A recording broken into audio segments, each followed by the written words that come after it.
बिस्मिल्लाहिर्रहमानिर्रहीम। अस्सलाम वालेकुम। आज जो मैं आपको रेसिपी दे रही हूँ उसका नाम है कोकोनट बर्फी और ये मैं दे रही हूँ दिवाली स्पेशल।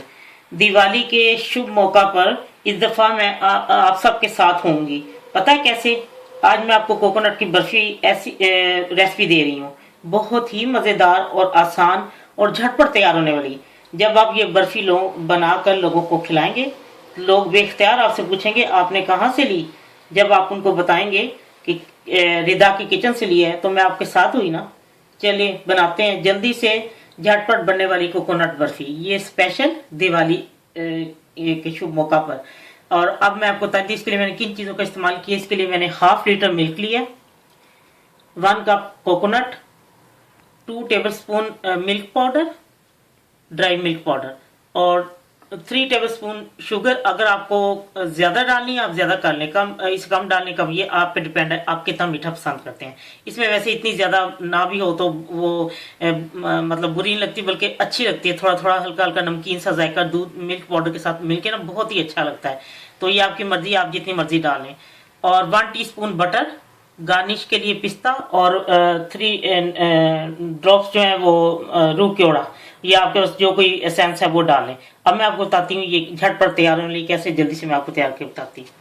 मैंने दूध पकने के लिए रख दिया और इसके अंदर साथ ही, सॉरी मुझे इलायची पाउडर डालना बताना याद नहीं था, ये ग्रीन कार्डमम पाउडर है, ये 2 पिंच डालें आप। और साथ ही ये कोकोनट डाल के, और इसको मैंने फुल तेज आंच पे पकाना है, क्योंकि अगर मैं इसको हल्की आंच पे पकाऊंगी तो ये जरा थोड़ा सा सुर्खी ब्राउन या सुर्खी माइल हो जाता है थोड़ा सा ना, हल्का सा। तो वो कोकोनट की बर्फी मुझे वो नहीं अच्छी लगती, मुझे वो अच्छी लगती है सफेद सफेद हो। अब ये जब पकना शुरू होगा तो मैं आपको दिखाती हूँ, तेज आंच पे मैं इसको पकाना है। और ये जब अभी स्टार्ट होता है, अभी तो मैंने इकट्ठी डाल दी, अभी होता है तो मैं आपको दिखाती हूँ। ये देखिए मैंने तेज आंच पे पकाया है और तकरीबन अब दूध जो है वो खुश्क होने वाला है। दूध भी मीठा होता है और नारियल भी, तो इसी चीनी आप अपने हिसाब से फिर जितनी आपको चाहिए।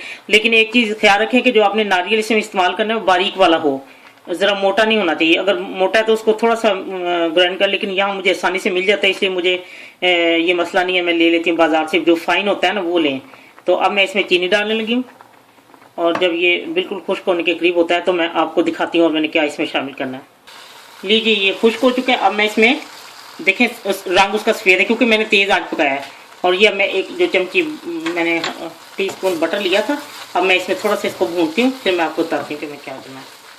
ये मैंने इसमें जो रूह केवड़ा था वो भी डाल दिया है और अब मैं थोड़ा सा भून चुका है और अब मैं मिल्क पाउडर डाल के इसको अच्छी तरह भून के तो मैं आपको दिखाती हूँ मैंने किस स्टेज पे इसको उतारना है। ये सब अब खुश्क हो चुकी है और इकट्ठी होनी शुरू हो गई है। और अब मैंने ये प्लेट ग्रीस करके रखी है बटर के साथ, अब मैं इसमें डालने लगी हूँ। और फिर जब ये इसको मैं डाल के डिश आउट करके, और जब ये ठंडी रहती है तो मैं इसके पीस काट के आपको दिखाती हूँ। लीजिए कोकोनट बर्फी तैयार है और ये मेरी बिल्कुल एक ज़ाती रेसिपी है, क्योंकि मैं आपको बता दूं ये मैंने किसी के घर खाई थी तो उन्होंने मुझे रेसिपी नहीं दी थी। फिर मैंने बहुत दफ़ा ट्राई किया और इसको मुझे बहुत अरसा हो गया बनाते, हर मौके पे मैंने बनाई है और कोई भी नहीं यकीन करता ये घर में बनी हुई है। तो उसके बाद ये है कि लेकिन इसकी शर्त है कि नारियल बारीक होना चाहिए। अगर आपको मोटा नारियल मिलता है तो आप उसको ग्राइंडर में बारीक कर लें, क्योंकि वो उसका तभी वो सही बाइंडिंग होती है और बहुत अच्छा बनता है। तो ये मैंने हर चीज तजर्बा करके ये बर्फी बनाई है, बहुत ही मजे की है। आप यकीन करें आप जब बनाएंगे तो इस दिवाली के मौका पे तो कोई भी यकीन नहीं करेगा कि ये आपने खुद घर में बनाई है। आप जैसे आपने चीनी मैंने आपको बताया वो आप अपनी मर्जी से कम या ज्यादा कर सकते हैं। कुछ के ऊपर मैंने सुरख चेरी लगा दी थी, मैंने कहा वो भी अच्छा लगता है पिस्ता।